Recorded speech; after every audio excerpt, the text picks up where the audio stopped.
नमस्कार, प्रणाम। मैं राम सिंह भंडारी, गुरुग्राम से साहित्य से चेतना स्वास्थ्य पत्रिका माध्यम मंच की ओर से आपका स्वागत करता हूँ। सचेतना यूट्यूब चैनल के माध्यम से हम आपको वैदिक और सनातन धर्म के विषय में जानकारी देने का प्रयास करते आ रहे हैं। इसी कड़ी में आज का विषय आज त्रेता युग के एक प्रसंग के विषय में है, जब कर्ण श्री परशुराम जी के आश्रम में धनुर्विद्या के लिए गए थे। तो एक दिन और उन्होंने उनसे काफ़ी कुछ विद्या सीखने के पश्चात सीख रहे थे, पारंगत हो गए थे। और एक दिन जब परशुराम जी कर्ण की गोद में आराम कर रहे थे पेड़ की छांव में, तो अचानक एक कीड़ा कर्ण की जांघ में घुस गया और उन्होंने उसको वहाँ से काफ़ी रक्त बहने लग गया। कर्ण गुरु की निद्रा भंग हो इसी को देखते हुए वो विचलित नहीं हुए और उस भयंकर पीड़ा को सहन करते हुए भी उन्होंने परशुराम जी को जगाने का प्रयास नहीं किया। जब काफ़ी कुछ खून बह गया और उस खून की गर्मी से जब परशुराम जी की नींद खुली, तो उन्होंने देखा कि कर्ण तो भयंकर दर्द को सहन कर रहा है और उसके बाद भी उसने मुझे उफ तक नहीं की। तो उनको कहीं शक हुआ कि ये एक ब्राह्मण पुत्र तो नहीं हो सकता। तो उसी प्रसंग को राष्ट्रकवि रामधारी सिंह दिनकर जी ने अपनी काव्य रचना रश्मिरथी में बड़े सुंदर ढंग से प्रस्तुत किया है। उसी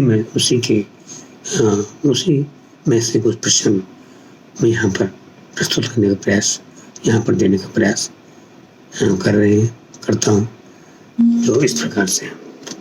दांत पीस कर आंखें तरेर कर बोले, कौन छली है तू, ब्राह्मण है या और किसी अभिजन का बलि है तू।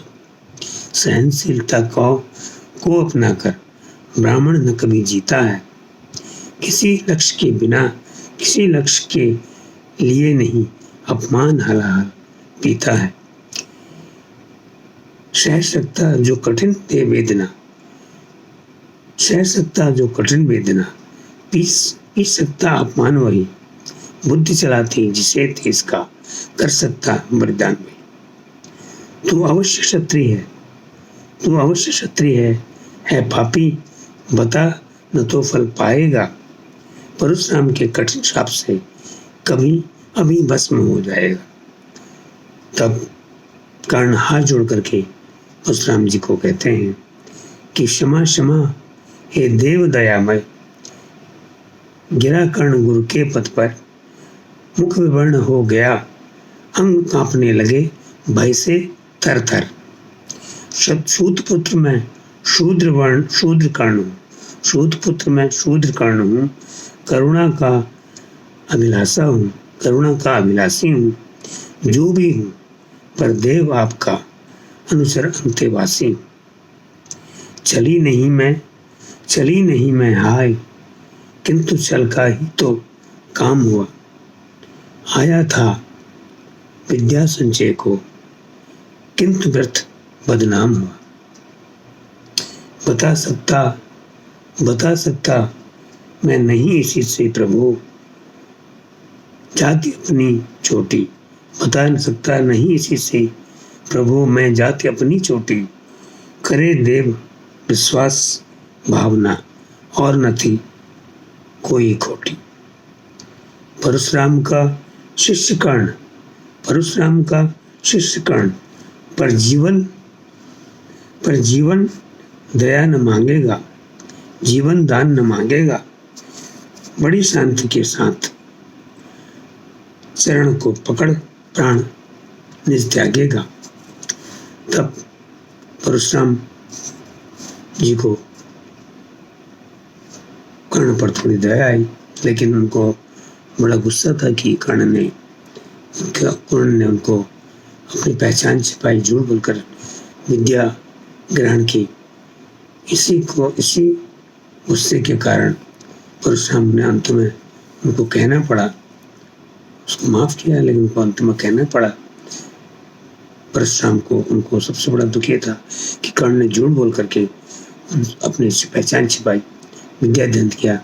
तब परशुराम ने कहा, मान लिया था पुत्र इसलिए प्राण दान देता हूं मैं। पर अपनी विद्या का अंतिम चरम तेज हर लेता। सिखलाया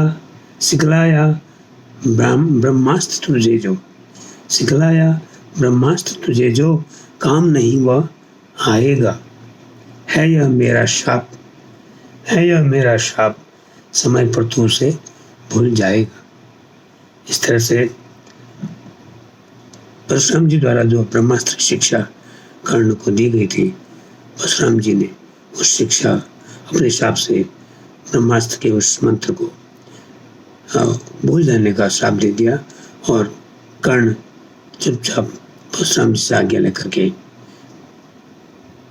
थके हारे मन से परशुराम जी विदा लेकर के उनके आश्रम से निकल गया। धन्यवाद। इसी प्रसंग में आगे भी आपको वैदिक संस्कृति के विषय में जानकारी मिलती रहेगी। आपसे प्रार्थना है कि आप इस YouTube चैनल को लाइक करें, सब्सक्राइब करें और सचेतना YouTube चैनल द्वारा वैदिक संस्कृति के प्रसार में हमारा सहयोग करें। धन्यवाद। नमस्कार।